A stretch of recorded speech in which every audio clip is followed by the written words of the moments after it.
Assalamualaikum warahmatullahi wabarakatuh.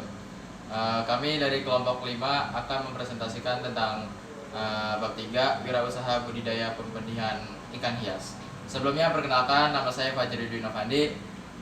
Nama saya Muhammad Taufik Putra. Nama saya Naila Fauzia. Nama saya Simon Digor Mangaran Saribu. Nama saya Muhammad Sultan Arifai. Berikut penjelasannya. Ya, di sini saya akan menjelaskan manfaat ketika kita memelihara ikan hias. Ada banyak manfaat yang kita terima ketika kita memelihara ikan hias, baik yang di dalam kolam maupun yang ada di dalam akuarium. Salah satu manfaat dari memelihara ikan hias yaitu ketika kita sudah menjalani rutinitas yang padat, yang menguras tenaga dan pikiran, itu tuh bisa ngurangin stres sama keletihan diri kita. Terus dalam ilmu Feng Shui, kolam ikan hias di rumah dapat membawa hoki bagi penghuni rumah. Ikan dipercaya dapat mengurangi stres. Contohnya ikan koi yang dapat mengusir qi atau pengaruh buruk yang berada di dalam rumah. Yang ketiga, selanjutnya ada perencanaan produksi.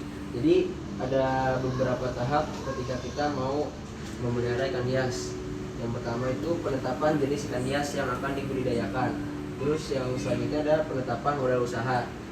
Selanjutnya ada penetapan sarana dan prasarana. Selanjutnya ada penentuan alat dan bahan yang digunakan. Lalu penentuan schedule atau jadwal produksi atau pemijahan.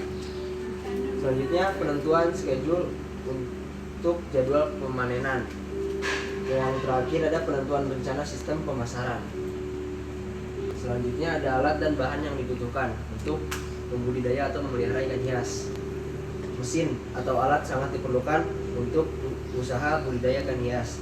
Beberapa alat atau mesin yang digunakan untuk budidaya ikan hias adalah akuarium sebagai tempat hidup, selang dan aerator sebagai sumber oksigen pernafasan untuk ikan, seser untuk penyortiran benih, dan alat-alat pelengkap lainnya untuk menunjang keberhasilan budidaya ikan hias. Budidaya ikan hias juga memerlukan indukan ikan, pakan, kaca untuk membuat akuarium, dan alat pelengkap lainnya. Selanjutnya ada bahan pembenihan untuk ikan hias tidak jauh berbeda dengan ikan untuk dikonsumsi. Yang membedakan hanyalah media pemeliharaannya dapat menggunakan akuarium kecil ataupun kolam terpal kecil. Bahkan dapat juga menggunakan botol bekas untuk pembenihan ikan hias jenis cupang. Selanjutnya ada proses produksi ikan hias. Yang pertama itu ada proses pembenihan ikan cupang. Jadi di proses ini tuh ada persiapan sarana meliputi pemeliharaan induk, pemijahan induk, penetasan telur, pemilihan larva dan benih. Yang pertama ini ada persiapan sarana dan prasarana atau media pemilihan indukan. Media pemilihan yang bisa digunakan itu baskom plastik, akuarium, dan botol bekas. Media yang bisa digunakan untuk pemijahan ikan cupang itu adalah akuarium. Akuarium yang digunakan itu diisi air dengan air yang sudah direndamkan selama minimal 2 hari dengan ketinggian 8 sampai 12 cm. Kemudian akuarium itu diisi dengan tanaman air seperti eceng gondok, daun ketapang atau tanaman lainnya. Fungsi pendaya tanaman air itu untuk menampung busa yang dikeluarkan pejantan agar tidak mudah hancur. Selanjutnya ada pemeliharaan induk. Pemeliharaan induk ini bertujuan untuk menemukan dan memenakan gonat, sel telur, dan sperma. Syarat induk cupang untuk budidaya diantaranya itu ada pertama beban badan betina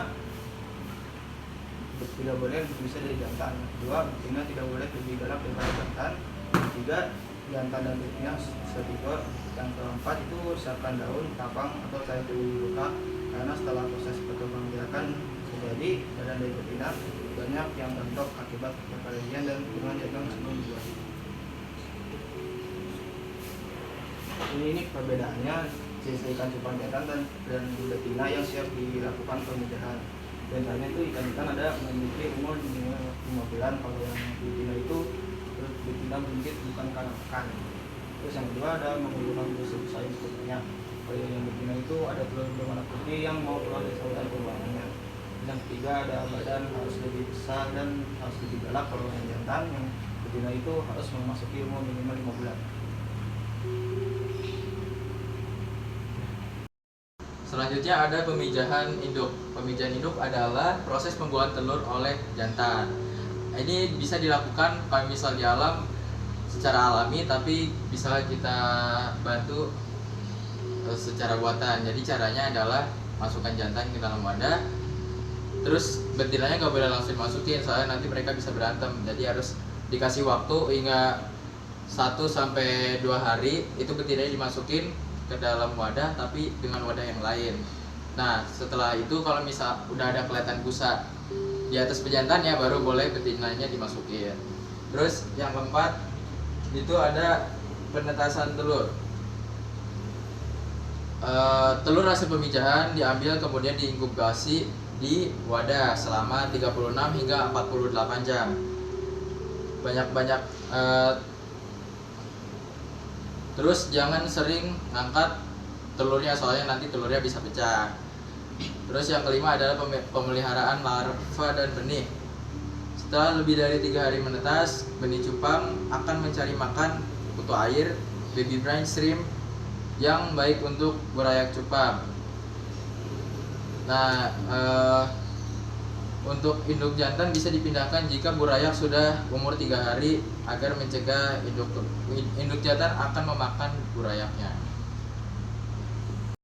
Nah, selanjutnya ada pengemasan produk ikan hias. Dalam membudidayakan ikan hias, salah satu faktor yang paling penting adalah teknik pengangkutannya. Nah, cara pengemasan dan pengangkutan ikan hias itu ada 3. Yang pertama ada pemborokan. Pemborokan adalah suatu perlakuan untuk mengistirahatkan ikan hias setelah mendapatkan penanganan tertentu agar kondisi ikan hias itu menjadi lebih baik dan tidak stres dalam perjalanan. Yang kedua ada daya tampung. Biasanya pengemasan ikan hias itu menggunakan kantong plastik, tapi kantong plastik itu harus yang kuat dan rangkap 2 supaya tidak mengalami kebocoran. Untuk keselamatan ikan, jumlah ikan yang dimasukkan ke dalam kantong plastik itu juga harus sesuai dalam kemampuan daya tampung kantong plastik tersebut. Yang terakhir itu ada pengangkutan.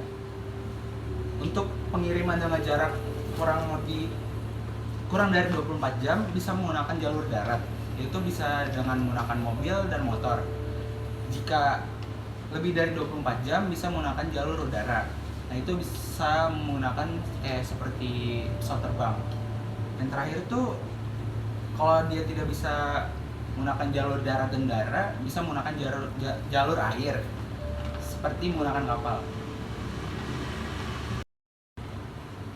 Sekian, terima kasih.